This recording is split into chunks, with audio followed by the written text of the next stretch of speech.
variables are the most commonly used type of snap variable, used for everything from setting initial conditions across a loop to controlling the size of a break.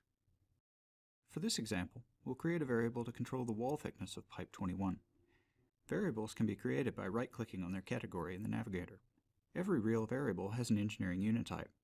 The type handles conversions between SI and British. It also determines where the variable can be used.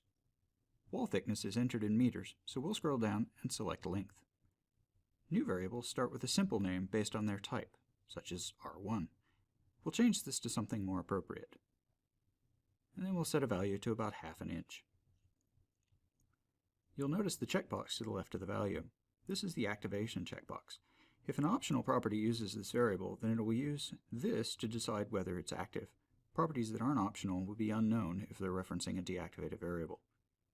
Now, let's use the new variable in a component. The button to the right of the wall thickness property is used to select variables. If we press it, it opens the list of variables we can choose from. In this case, all the lengths. When we select wall thickness, it changes the value of the property to be a reference to the variable. Now that the variable is assigned, let's go open the pipe's ASCII view so we can see what happens when you change the variable. So here's the input for pipe wall thickness. It shows up as the same value as the variable, about ½ an inch. If we select the variable in Navigator and change this value to about 1 inch, then the input updates to show the new value. This can be handy when you need to use one value in a lot of different places. If you have a lot of variables to change, it might help to have them laid out nicely in a view. We'll look at how to do that in a future video.